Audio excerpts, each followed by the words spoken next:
Day 11 of Detroit Lions training camp is in the books, and unfortunately, we have to wait a little while before we get our next practice, with the next practice being the New York Giants joint practice on Tuesday is when it resumes, and that will be for loyal season ticket holders. And then the general public opens on Wednesday. I will be at that practice so I can see for myself that joint practice flair, man. I cannot wait. Leading up to the preseason game on Friday, 6 days from today, which I will be at that game also. But we're going to source Pride of Detroit again, and this time we're just going to look at the late game scenario that Dan Campbell put the offense in. And if you want to take a look at the rest of the article, per usual, it will be sourced in my description. Amon-Ra St. Brown, Sam Laporta becoming primary targets. While the majority of practice was a standard day in many ways, the Lions' situational drill at the end of practice was very telling. In the scenario set up by Coach Dan Campbell, the Lions' first-team defense was on the field against the second-team offense. The starters were down 10 points with 3:41 remaining in the game. The ball was on the offense's 25-yard line, and the defense held 3 timeouts. After the defense forced a 3-and-out and a punt, the first-team offense took over on their own 25-yard line with 3:21 left on the clock. No timeouts remaining, and 10 points to overcome. On the first play, pressure from James Houston forced Goff to throw an incompletion. On the next play, Goff found Amon-Ra St. Brown for a 19-yard gain.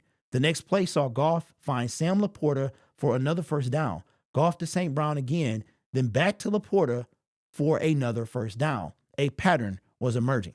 Now, Jameson Williams is going to be out for quite some time. And we know that. We have to deal with that. And that's okay, because while we lost DJ Chark, while we lost Jamal Williams, while we lost DeAndre Swift, we have Sam Laporta, we have Jahmyr Gibbs, and we have Marvin Jones Jr. Speaking of Marvin Jones Jr., he made some plays as well. Goff missed a pass to Marvin Jones Jr., then missed St. Brown before finding him for a 12-yard gain on third down. Starling Thomas V got a pass breakup on a pass intended for Josh Reynolds, then got beat by Khalif Raymond on a 12-yard gain that set up Gibbs' wheel route for a score. The Lions simulated the onside kick recovery, giving the ball back to the first-team offense with 1:24 left on the clock and 3 points. Now, the offense, I think that the offense is not going to miss a beat. Not going to miss a beat at all. It's the defense that we were worried about this whole time. And we've been hearing out of camp that the defense is stepping up, and Goff said that everything was stickier. The secondary is much stickier. And I think that that's true. But I think that we don't have to worry about our offense, that our offense will be just fine until Jameson Williams comes back. And when he comes back, it's going to roll even further. Now, speaking of Jameson Williams, he was not at practice today. Not sure what happened there. Maybe he just had something else to do, was excused or whatever the situation, but he wasn't there. But he put his work in during the week, so it's not a big deal. But the Lions offense will be just fine. It was the defense we were worried about. But continuing on, what did the Lions do? It says a screen to Montgomery was followed up by 2 more St. Brown catches of 12 and 9 yards. I mean, St. Brown is a dog. St. Brown was targeted for a third time, but that pass went incomplete. A Montgomery run got the Lions a first down, and a spike stopped the clock with 27 seconds. That set up an 18-yard touchdown by Laporta, who beat underneath zone coverage from Jack Campbell and over-the-top coverage from a safety who was too far away to react to the rookie tight end flying downfield into the end zone. St. Brown continues to be a target monster for Goff, but Laporta is an easy second option as he creates a large target and has proven to have reliable hands. If you remember the draft interview, Laporta talked about what could he do better, and he was talking about basically his hands. So we didn't use T.J. Hockenson that much, but it seems like Laporta is going to be a big option when it comes to this offense this year.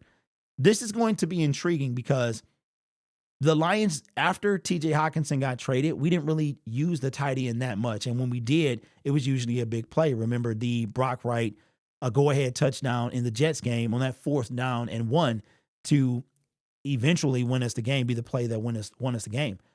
So I think Laporta, man, is going to, I mean, this dude is going to be a monster. Gibbs is going to be a monster. And I think our offense might find a little time to click. They might need a little time to click. I expect to see them maybe one series, maybe one half or something like that in the preseason.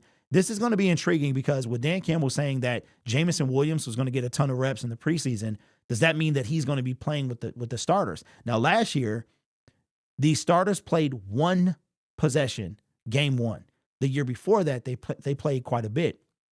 So it's going to be interesting to see what Dan Campbell decides to do coming up this preseason. So let me know your thoughts in the comments below about the Detroit Lions offense. Again, read the article, source in the description, lots of information, stuff about Brian Branch and Cam Sutton, the injury updates and things like that. So make sure you guys give that a follow. Don't forget, this QR code that you see on the screen, okay, is for the live stream watch party. I've been seeing a lot of people ask, like, what are you talking about? On September 17th, we will be having a live stream watch party at the Uno's Pizzeria in Farmington Hills, located inside of the Delta Hotel Marriott.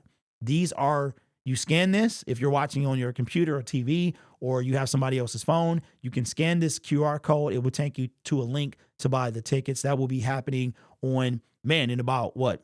We got about 6 weeks. 6 weeks until that goes down.